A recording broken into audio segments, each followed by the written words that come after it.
गुरुजी ने कहा बच्चा एक काम करते, आज तू एक काम कर, गीता को महत्व सुन ले, आज गीता का महत्व सुन ले और कल गीता सुन ले, ठीक है। तो गुरुजी ने श्रीमद् भगवद गीता का महत्व सुनाया। यहाँ उस महत्व के श्लोक कम से कम 20 भक्तों को याद है। देखिए नंदकिशोर जी शर्मा, श्री सत्यनारायण जी शर्मा, सुशीला भैया, इनको याद है। वो कंठस्थ संस्कृत में 10 है कि 8 श्लोक में कितने महत्व है, ठीक है ना, वो जो है याद है। वो लास्ट श्लोक गुरुजी ने बोला।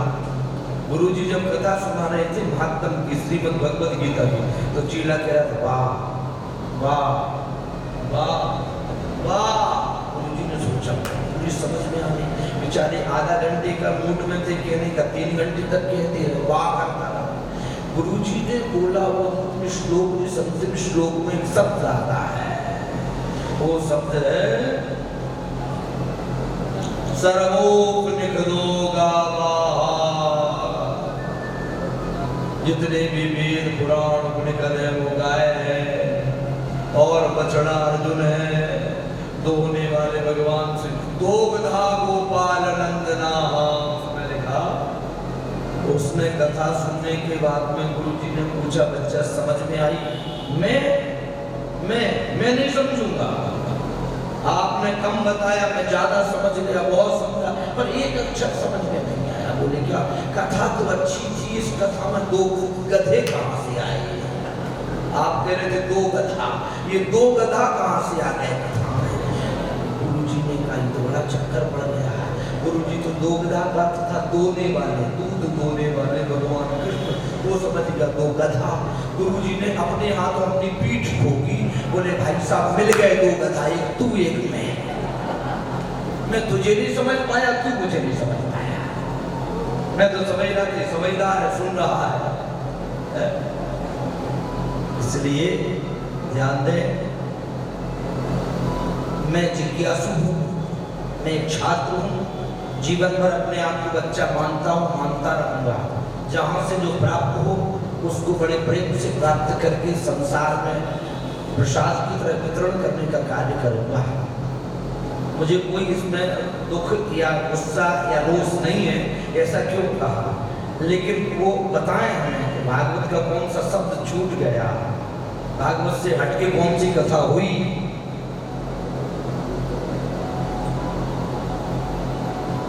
जबकि मैं बहुत डर के कथा कर रहा हूँ कि इधर उधर से कुछ न लिया जाए, गीत न गाए जाए, ज्यादा से ज्यादा कथा मिले।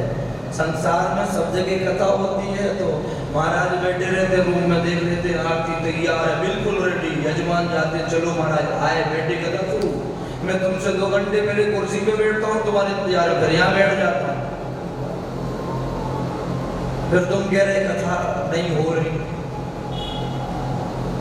भैया पुण्य कमाओ, चश्मा अच्छा लगाओ, खुद भी तर जाओ, दूसरों को भी तारने की कोशिश करो। क्यों उल्टा सीधा किसी को बहकाते हो कि कथा का कोई शब्द नहीं। बोली गोविंद भगवान की।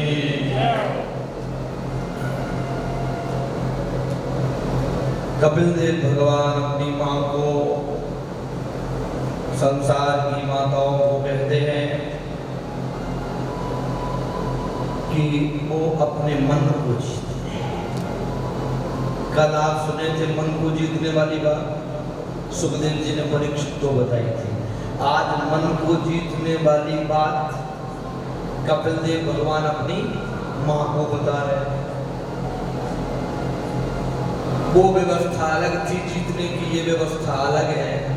ये क्या व्यवस्था है? यहाँ पर श्री कपिल देव भगवान कहते हैं, हे मेरी माँ, यदि मन को जीतना है तो एक काम कर दो।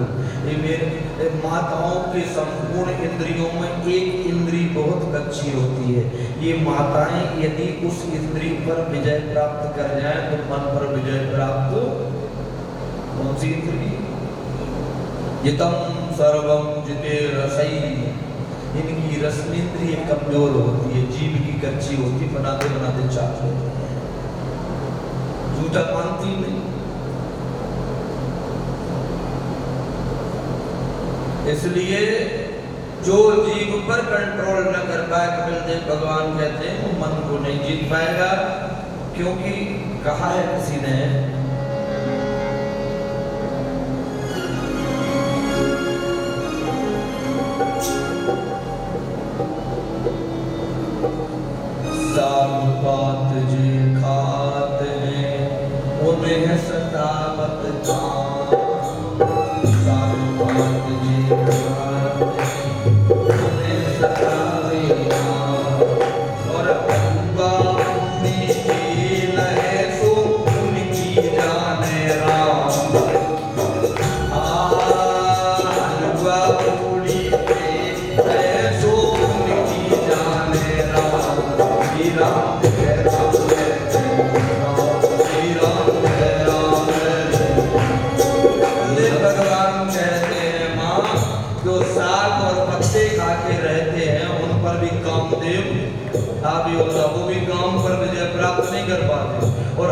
और पूरी छाने लबड़ी और कहें कि हम तो ब्रह्मचारी हैं, ऐसा संभव?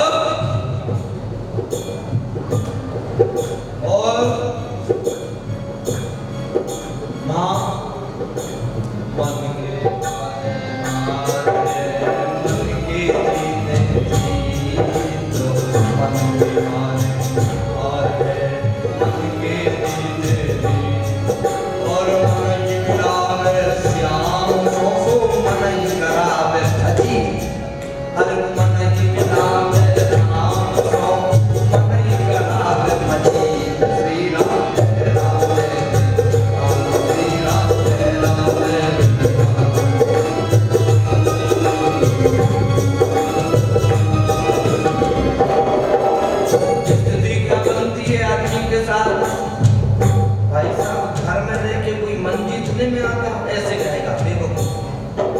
क्या करेगा? घर में नहीं, वन में चल। फिर क्या करेगा?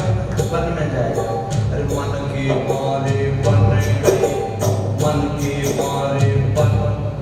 मन ने ठुकाई कि चलो बाहर, घर में जीतने में नहीं आएगा। वन में गए, दाढ़ी वाड़ी रखा दी, जटा रखा दी। फिर घर की याद आई तो दाढ़ी वाड़ी बनवा के, अरे मन के मारे बन गए और बन तज बस्ती मान।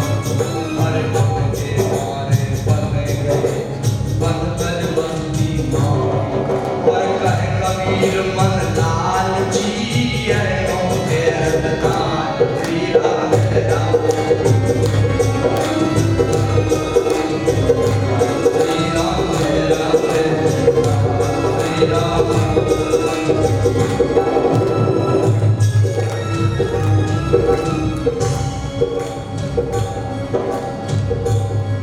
और मन की गति है अधोपति, झटपट लगे न होए। मन की गति है अधोपति,